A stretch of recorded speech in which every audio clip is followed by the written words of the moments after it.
Good afternoon, students. I am Basub sir. I am taking a class on moment of inertia. Today's topic is theorem of parallel axis. So before go to the topic or the theorem, I have to point out one important point. In previous class, I have done a little mistake in the theorem of perpendicular axis. The mistake was I told that this angle is 90 degree, but this is not 90 degree. Actually, this total angle is 90 degree because this line and this line, because this axis and this is are perpendicular. So this is 90 degree. As this line is parallel to this line, so this angle is also perpendicular. This angle is 90 degree. So in this triangle, actually it will be r square plus x it should be r square equal to this y means this y. So actually this will be, as this is right angle triangle, this angle is right angle, so actually it will be r square equal to x square plus y square. It is correct, but previously I told that this angle is 90, but actually this angle is 90 degree. So it will be as x is r square equal to x square plus y square, because this is base, this is perpendicular, and this is hypotenuse. So base square plus perpendicular square equal to hypotenuse square. So x square plus y square equal to r square. So this is the correct equation or correct angle. Okay, now I am going to today's topic. Topic is theorem of parallel axis. Okay, let us see what is the theorem.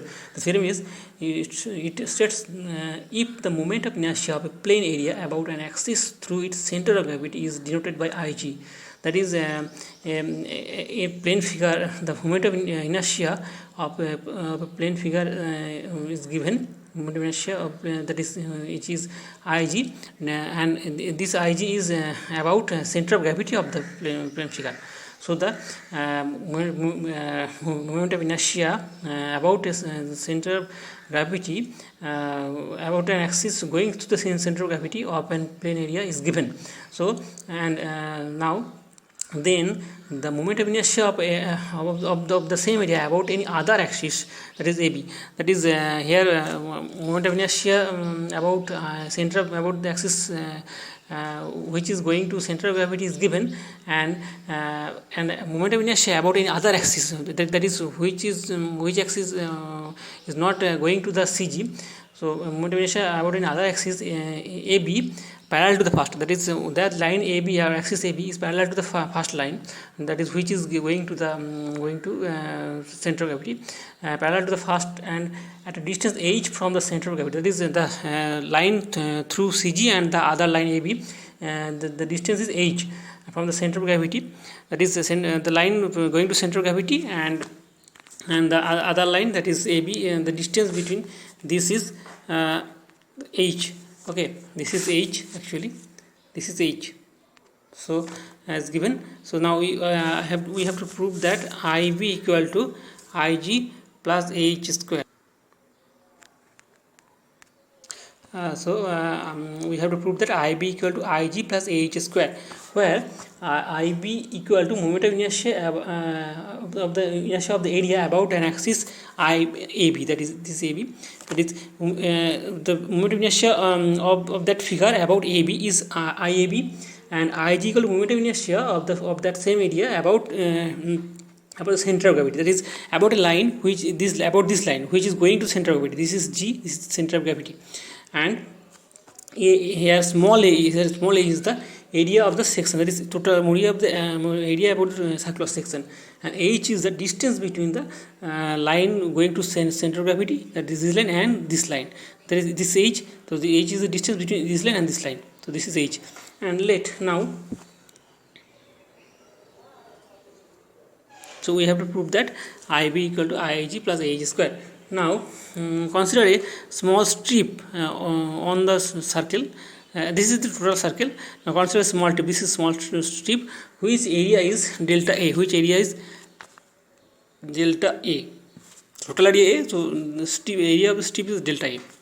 Now distance from the CG to the strip is a y, and therefore this distance of the strip to the axis AB will be as delta y plus h, as this is y and this is h, so this total length will be, or distance will be, y plus h.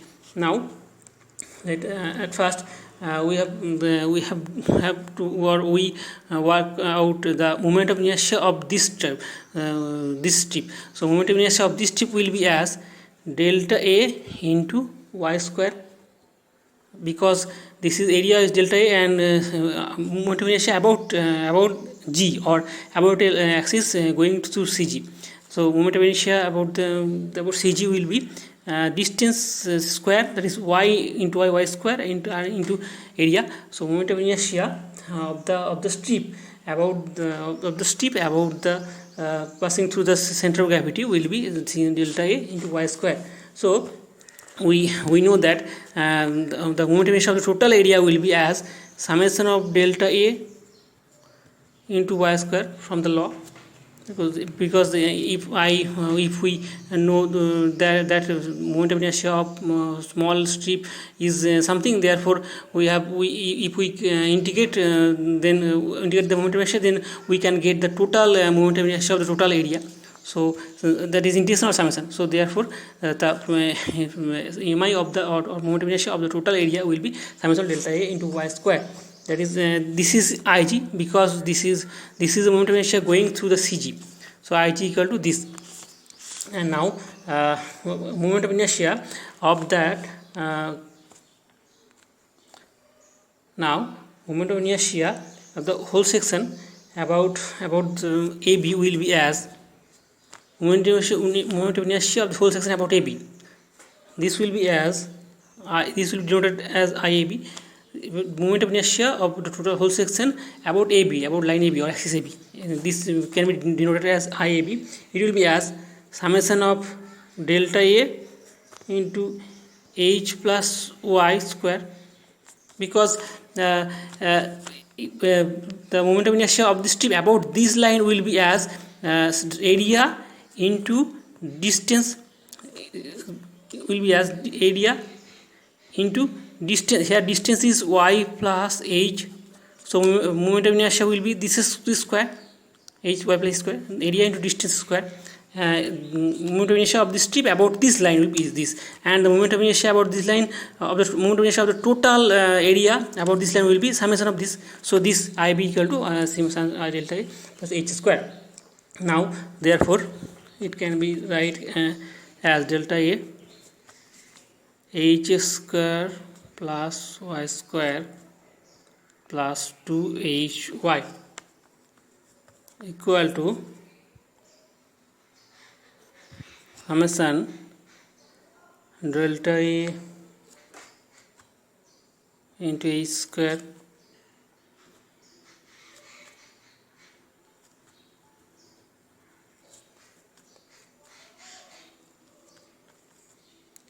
plus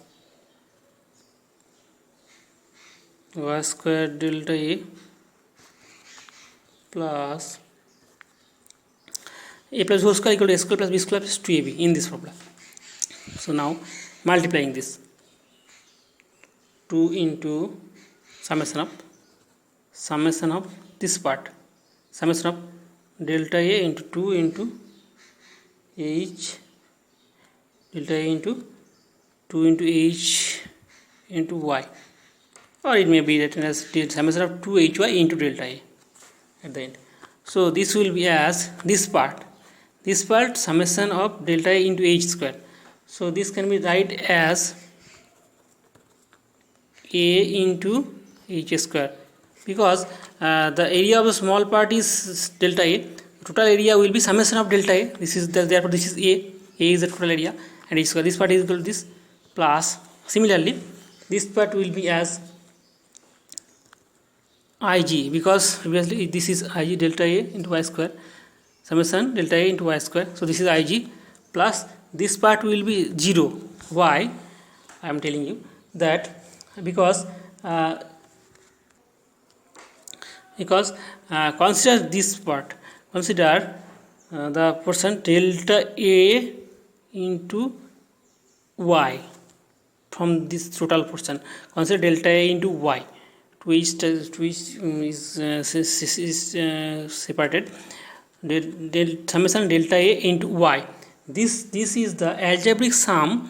This part is the algebraic sum of moments of all the areas, because moment of this strip will be delta A into y, and summation of delta A into y will be the moment of algebraic sum of moment of all the areas about an axis to the CG. That is about an axis, because this is the distance, this distance y from this strips to this line. So this is the moment of summation of moment of all the areas about an axis to the center of gravity of the section, and it can be write down as equal to as A into y bar. Okay, simply this term is known as the moment of inertia. Sorry, this one moment of total area about an axis to the going through the CG, and therefore in this case the distance from the area to the line of going to the CG is y bar. So this can be noted as this, and in this case as the y as y, and in this case y bar is the distance between section, y bar is the distance between the section and the axis passing through the center of gravity. Okay, y bar is actually the distance between the of the section and the axis passing through CG, which is actually 0. That is, there is no distance, so this part will be 0. So this total part will be 0. Therefore, this will be 0. So this is proved that IAB equal to IG plus H square. Okay, thank you.